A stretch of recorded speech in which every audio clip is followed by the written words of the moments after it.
Medina. Daniel Ortega, de Nicaragua.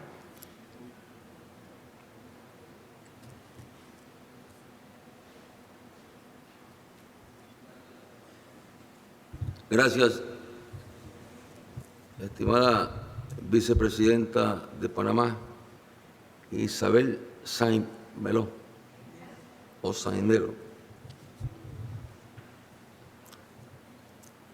Ayer, cuando conversábamos en la reunión del SICA con el presidente Obama, le decía primero al presidente Juan Carlos Varela que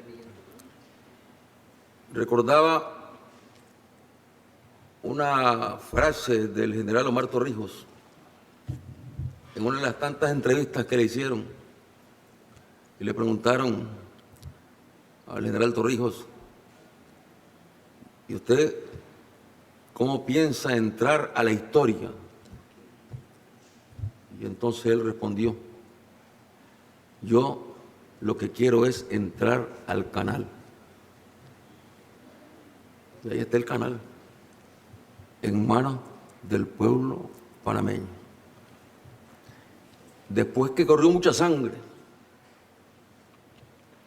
después que fueron asesinados estudiantes, jóvenes panameños que luchaban por ese canal, finalmente se impuso el diálogo. Fueron en ese diálogo el general Torrijos y el presidente Carter los que finalmente encontraron la forma de que el canal llegase a las manos del pueblo panameño. El diálogo. Le decía al presidente Obama que, bueno, cuánto nos alegra que ahora esté Cuba en esta cumbre de las Américas. Y le recordaba que en la cumbre de Trinidad y Tobago yo les manifesté que en esa ocasión habían dos grandes ausentes: Cuba y Puerto Rico. Bueno, ya está Cuba. Falta Puerto Rico. Puerto Rico es latinoamericano, caribeño,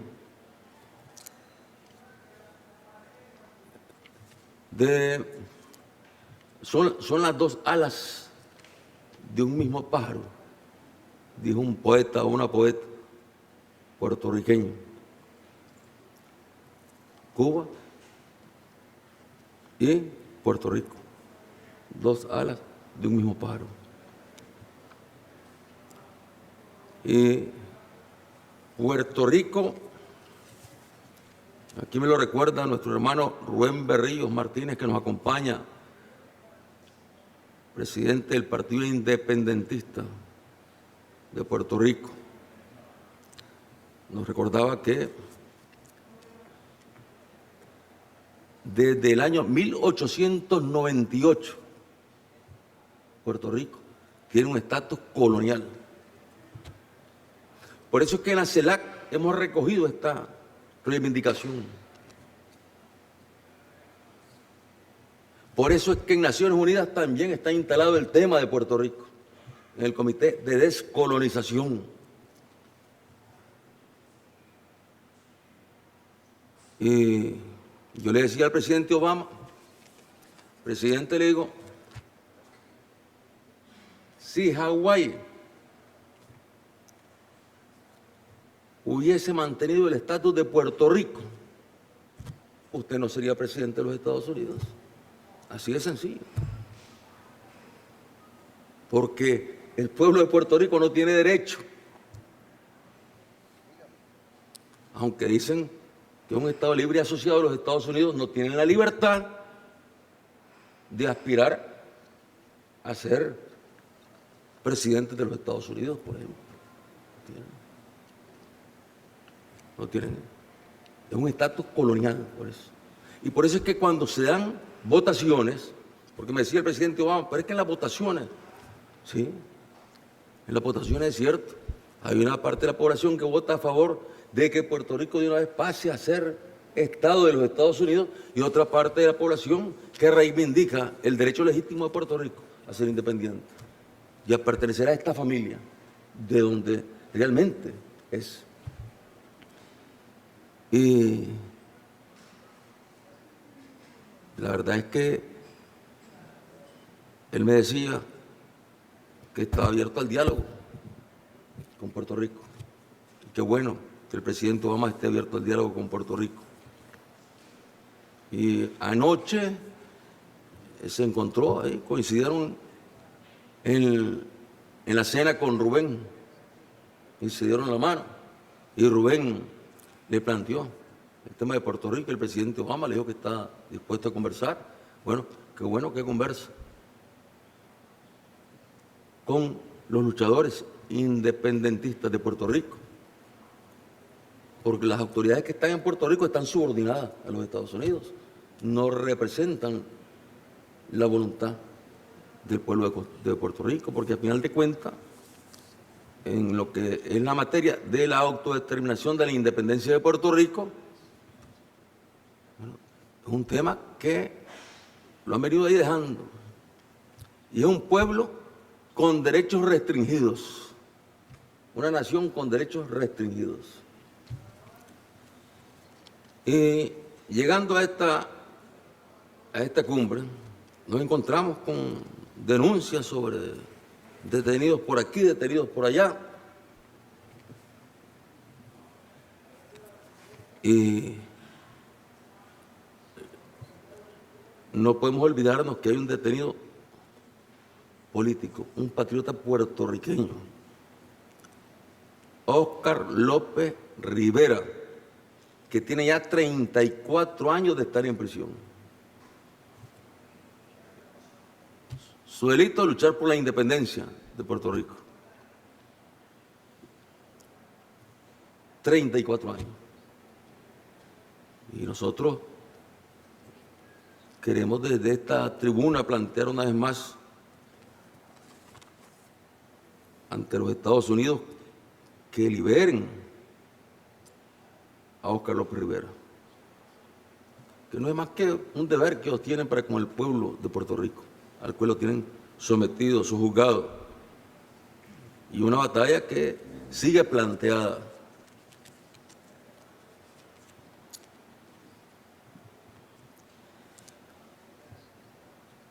Escuchábamos con atención ayer en el CICA las palabras del presidente Obama, y hoy, yo diría, él fue mucho más amplio en cuanto a lo que son los temas que han provocado y provocan conflictos en las relaciones entre Estados Unidos y nuestra América Latina y Caribeña.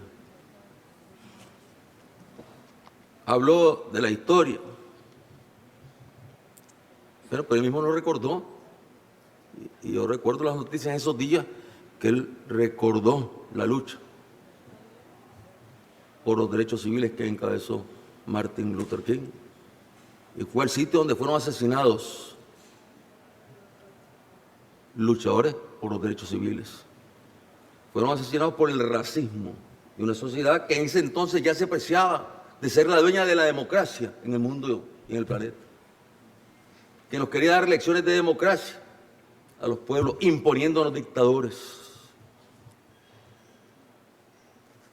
tiranos, donde en su política expansionista incluso a Nicaragua le tocó tener un presidente yanqui que lo primero que hizo fue declarar la esclavitud en Nicaragua. Ya Nicaragua independiente de España, año 1821, independiente de España, 1854-56, bueno, luchando las empresas navieras norteamericanas por el control de una ruta de tránsito de la costa este a la costa oeste de los Estados Unidos por Nicaragua. Entonces llevaron expansionistas norteamericanos del sur de los Estados Unidos que antes habían estado intentando adueñarse de Sonora para anexarlo también al sur de los Estados Unidos, llegaron allá a Nicaragua y por la fuerza de las armas, bueno, presidente de los Estados Unidos, don William Walker, era un periodista, un intelectual, un fascista, un racista, abogado, periodista, intelectual. Bueno, primer decreto, la esclavitud de Nicaragua. Finalmente fue derrotado, bueno, porque toda Centroamérica vio que el expansionismo yanqui iba sobre toda la región y se dio la unidad de los centroamericanos enfrentados con las armas contra el filibustero, que incendió ciudades allá en Nicaragua. Y ¿cómo puede uno olvidar la historia? Porque el antiexpansionismo, el antiimperialismo de Nicaragua no nace con el conflicto este-oeste. Nada tiene que ver con el conflicto este-oeste.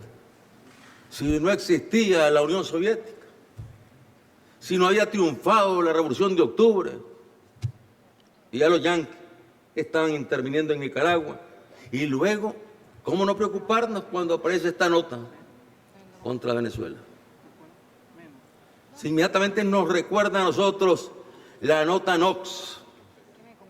La nota Knox, secretario de Estado de los Estados Unidos, que en nombre del gobierno de los Estados Unidos, bueno, le puso un ultimátum al presidente José Santos Zelaya en Nicaragua, allá por el año 1907. Un ultimátum, y el presidente Zelaya se tuvo que ir a Francia, huyendo, y estalló una guerra ahí de patriotas nicaragüenses enfrentados a la intervención yanqui. Y llegaron entonces en el año 1902 las tropas yanquis a nuestro país. En 1912 no había triunfado la Revolución de Octubre. No es un problema ideológico, compañeros. Por lo menos el de Nicaragua no es un problema ideológico. No tiene que ver nada con el pensamiento de Marx, Engels, ni Lenin. Nicaragua no llegó a agredir a los Estados Unidos.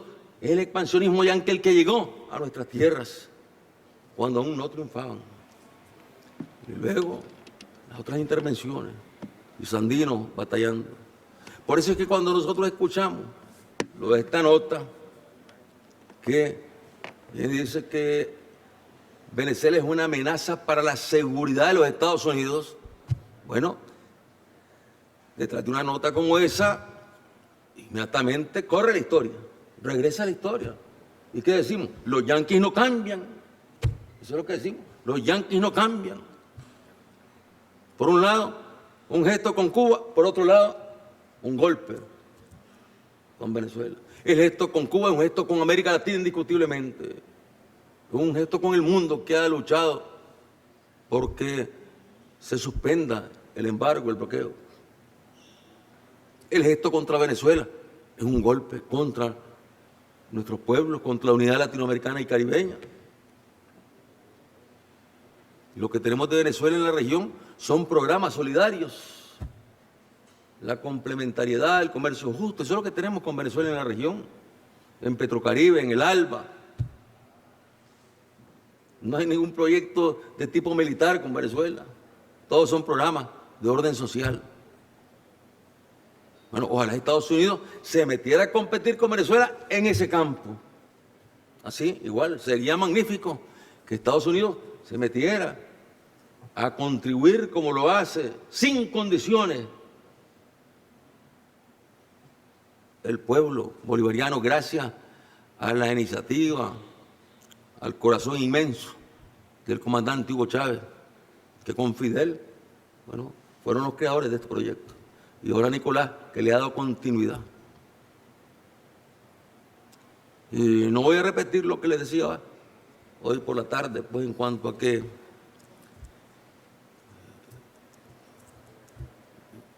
la política norteamericana, que no es la política de un presidente, es la política de un imperio.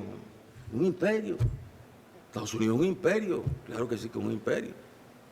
¿Y por qué es un imperio? ¿Por qué se desarrolló más que nosotros, los latinoamericanos? No es por su ingenio, no es por sus grandes capacidades, no es porque sean más inteligentes que los latinoamericanos y caribeños. No, simplemente fue el traslado del imperio británico a tierras norteamericanas que pertenecían a los pueblos originarios, que fueron exterminados. Y fue el imperio británico, el país más desarrollado de la época, lógicamente, haciéndose dueño de esas tierras, de esos territorios, trasladó todo ese conocimiento, toda esa tecnología, toda esa ciencia. La revolución industrial, ¿dónde dio el gran salto si no en Inglaterra? Y eso explica por qué Estados Unidos tiene una naturaleza imperialista. Es el imperio británico trasladado a territorio norteamericano, expandiéndose y luego entrando en contradicción, lógicamente entraron en contradicción cuando ya se instalaron. El brazo del imperio británico se instala en los Estados Unidos, entonces ya vienen las contradicciones. Contradicciones económicas, contradicciones comerciales, que es por los impuestos, y viene la guerra. O sea, no es más que el proceso de desarrollo que venía logrando Europa, que se trasladó a los Estados Unidos en lo que hoy llamamos tecnología de punta, se trasladó allá a los Estados Unidos.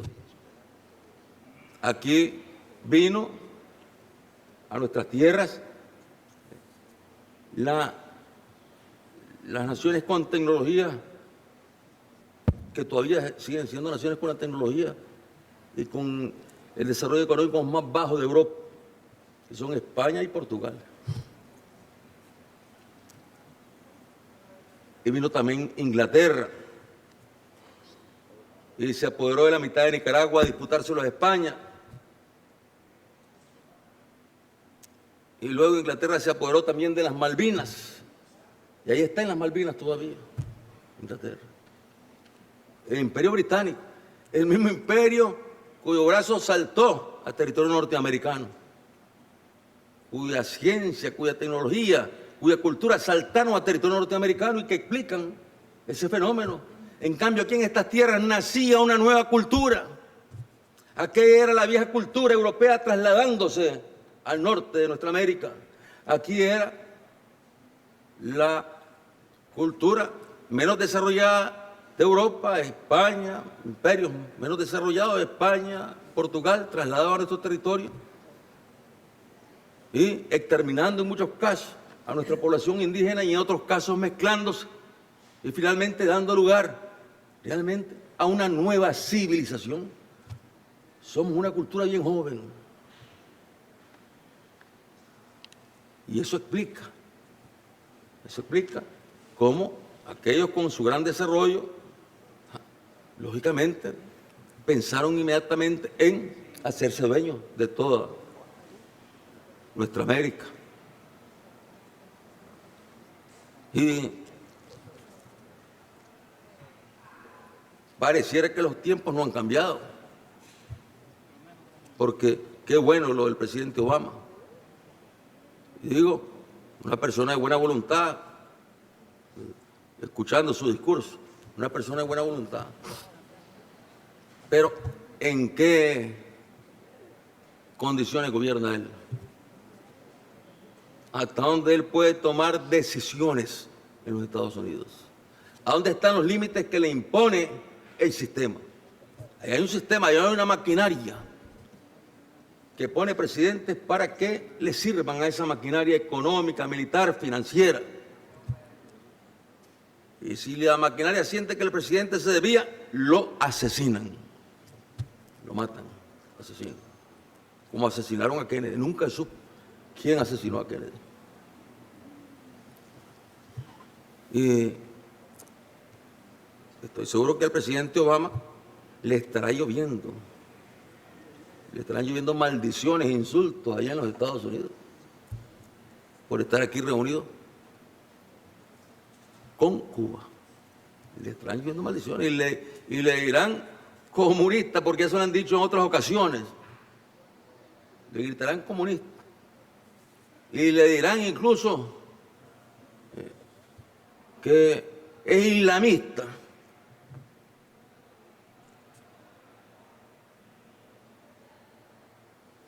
Y sacarán todo lo que tienen de racismo ahí todavía en los Estados Unidos.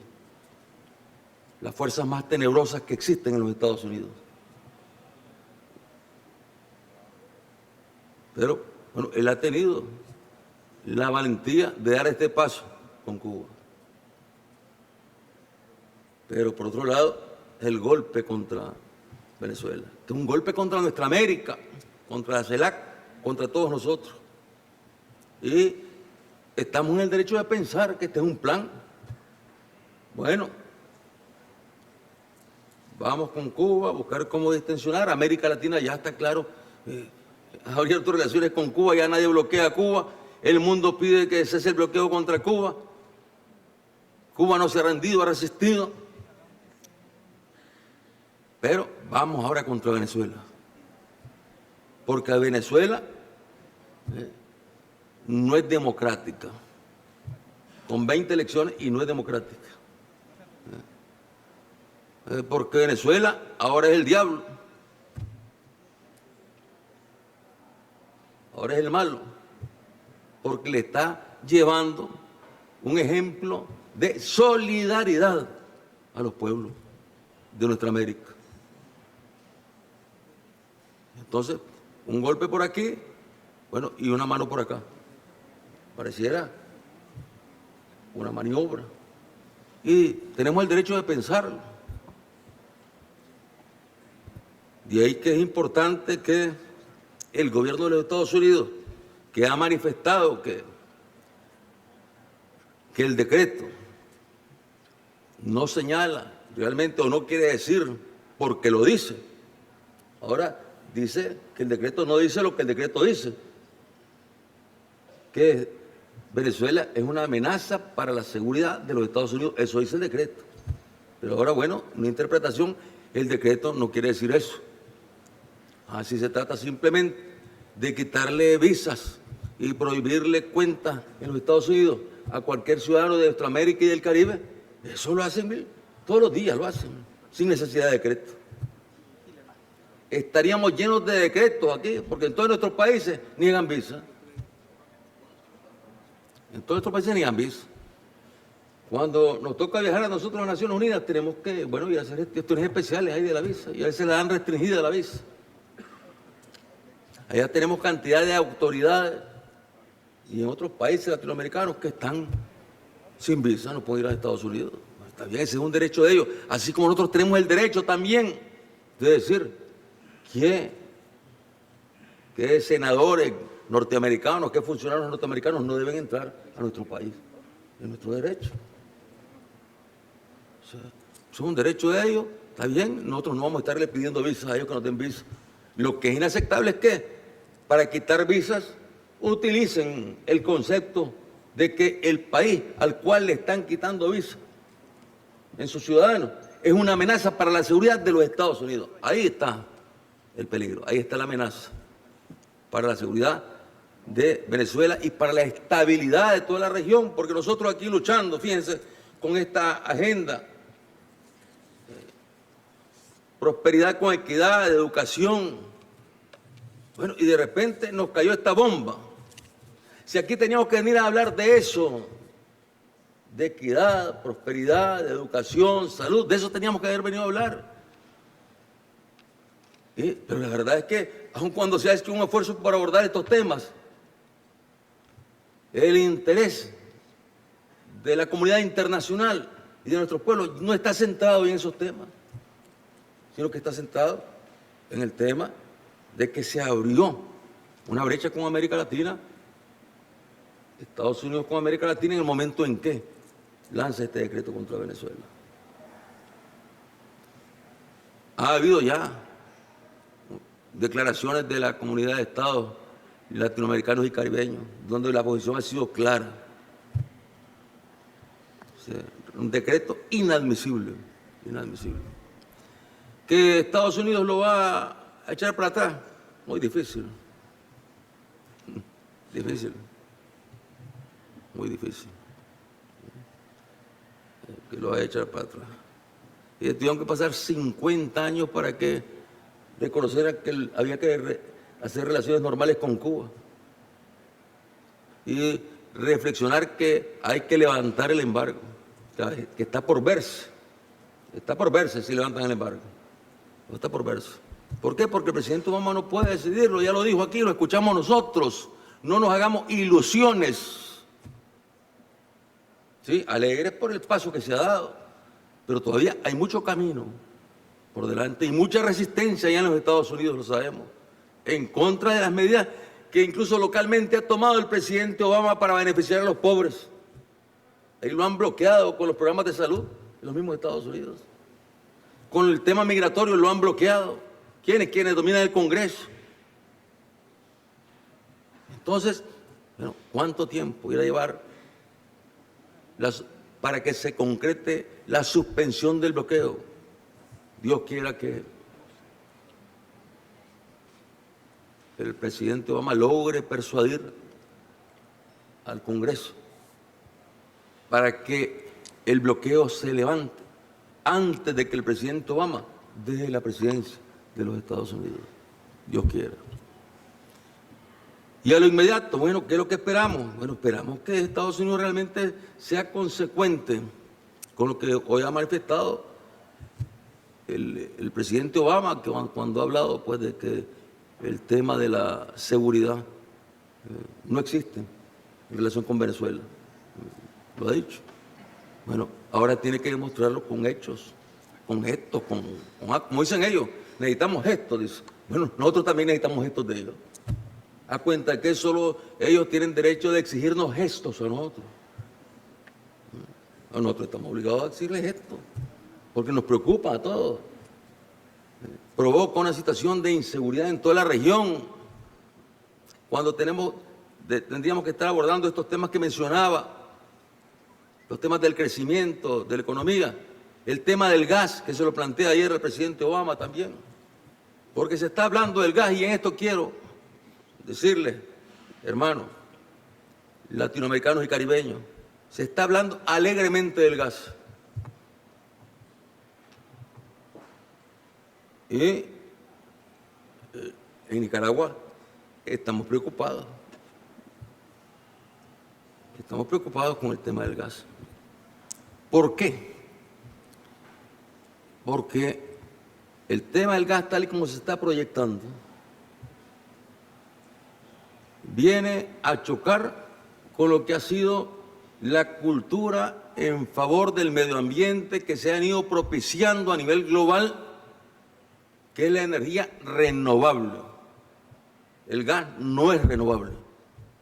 Por mucho gas que tenga Canadá, por mucho gas que tenga Estados Unidos o en otras regiones del mundo que haga, son recursos limitados, finitos. No son renovables. Pero además son contaminantes. Claro, no contaminan tanto como el carbón, pero contaminan.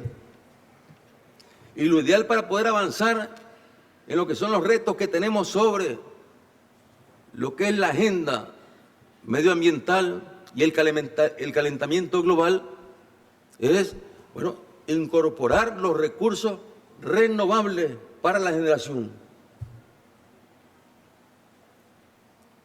Entonces, ¿cómo hacemos para poder administrar esto? En Nicaragua hemos venido creciendo en recursos renovables. Yo recuerdo que el presidente Chávez nos decía, trabajen en recursos renovables, en proyectos renovables. Nos aconsejaba. Y hemos avanzado nosotros en recursos renovables, más del 60% de la energía en Nicaragua se genera con recursos renovables.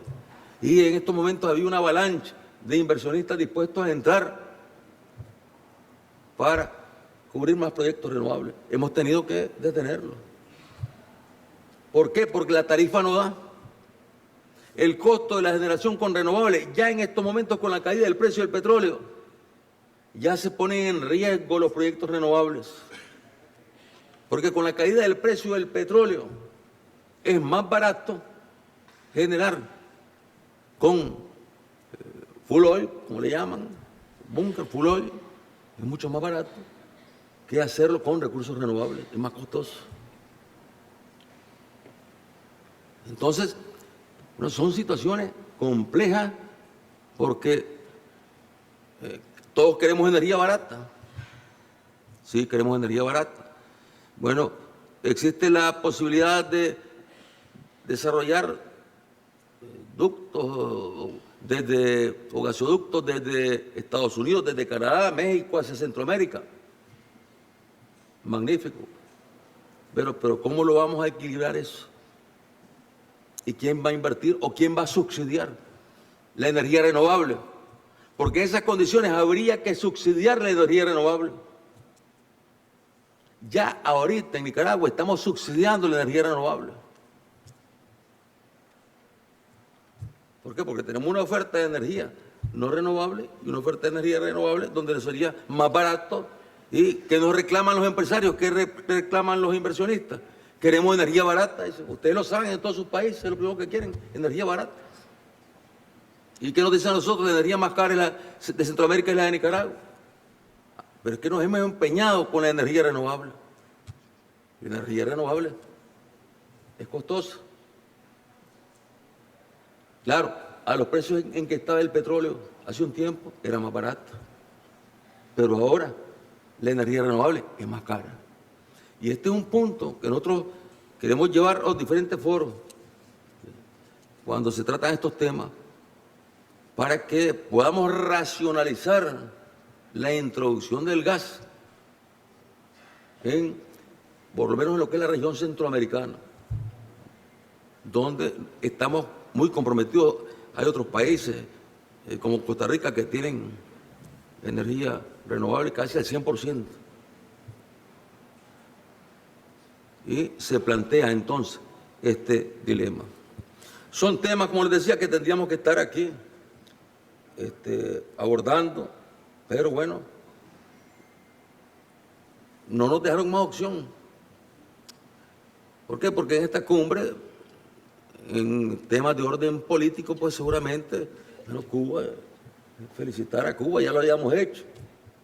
Simplemente aquí nuevamente saludar la presencia de Cuba, la decisión de Estados Unidos, y no nos hubiésemos metido en el tema de Venezuela. ¿Quién provoca? Estados Unidos. ¿Quién le hace daño a esta cumbre? Estados Unidos. ¿Por qué no hay declaración de la cumbre? Estados Unidos. Porque Estados Unidos lógicamente no va a respaldar el 3%, porque el presidente Varela ha dicho que el 97% del documento tiene consenso en todos los aspectos económicos, sociales, que tienen que ver con los temas que están planteados. Pero hay un 3% que no tiene consenso, el tema político. ¿Y dónde está el corazón del tema político? En el decreto. Entonces, ese decreto lo que vino fue a matar la posibilidad de una resolución que hubiésemos firmado todos nosotros muy contentos, y aquí nos hubiésemos marchado todos muy contentos y confiando, lógicamente, o queriendo confiar en la voluntad expresada por el presidente Obama sobre la política norteamericana hacia América Latina y el Caribe. Pero bueno, como les decía al inicio, el diálogo es lo único que nos queda, y en ese campo nosotros respaldamos el esfuerzo que está haciendo el presidente Santos allá en Colombia por la paz. Y también respaldamos a Argentina en todos sus esfuerzos para que ese territorio regrese a sus legítimos dueños y para que el territorio de Guantánamo también regrese a sus legítimos dueños, que es Cuba. Muchas gracias, querida vicepresidenta Isabel Sainz Melo. Gracias. Y nuestros saludos para el presidente y para el pueblo de Panamá.